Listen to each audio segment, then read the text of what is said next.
You know, it's clearly established law that a vehicle driven by a person and used to harm someone is a deadly weapon.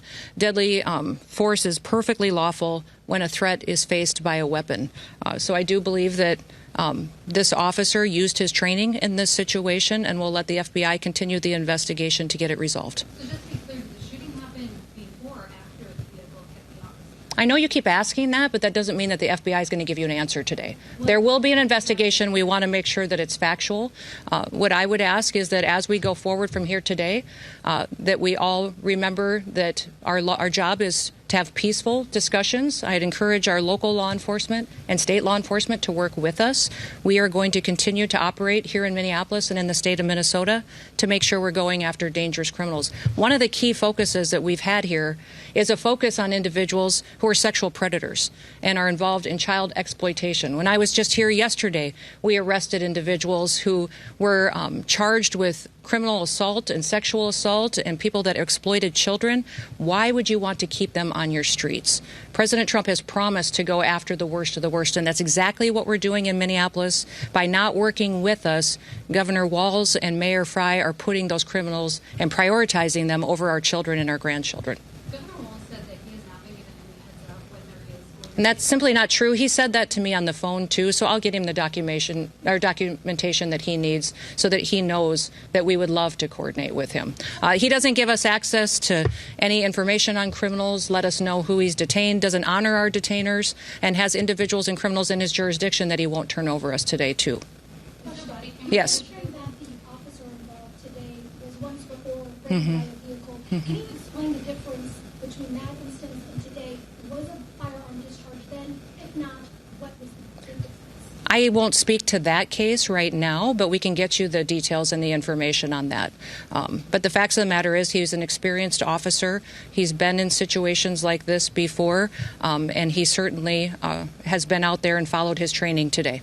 Given the threat of vehicle encounters, are you going to change the way police... You know, people need to stop using their vehicles as weapons. Are you going to change This domestic act of terrorism to use your vehicle to try to kill law enforcement officers is going to stop. And I'm asking the Department of Justice to prosecute it as domestic terrorism because it's clear that it's being coordinated. People are being trained and told how to use their vehicles to impede law enforcement operations and then to run over anybody who gets in their way while they go out there and try to disrupt peace and public safety. And Americans deserve better. That hasn't been a part of the discussion. I know Governor Walz mentioned some of that earlier in his press conference, but we've got law enforcement officers here that will continue to work, and we're hopeful that the public recognizes that the work that we do every day makes America safe again. With that, we had law enforcement officers that were out there doing an enforcement action, and a vehicle got stuck in the snow, and so they had called for other people to come and help them get that vehicle out. Those officers were trying to free the vehicle when the harassment started, when the protesters were out there impeding their vehicles and preventing them from leaving the scene. Was it a particular home or business in that intersection? I won't speak to that. Were they on a crime that person may be committed that you were going after? You mentioned sexual predators. Will body camera footage be released?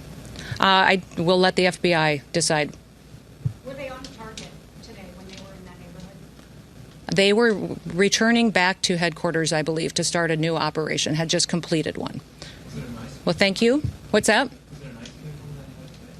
I was one of the vehicles that ICE officers were using. But remember, when we operate in a task force model. So we have other federal agencies that work with us, and we're very grateful for that. We have CBP officers, the FBI, DEA, ATF, all of those all work with us every day in a task force model, and we appreciate it. We'd love to have the state police, and we'd also love to have the Minneapolis police chief and his team be alongside of us while we're out there doing those enforcement operations.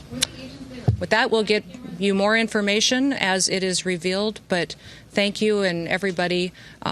Let's work together to make sure that we can continue to help the city be safer, get more criminals off the streets, and ensure that our public has the opportunity to pursue the American dream in a city they can be proud of. Thank you.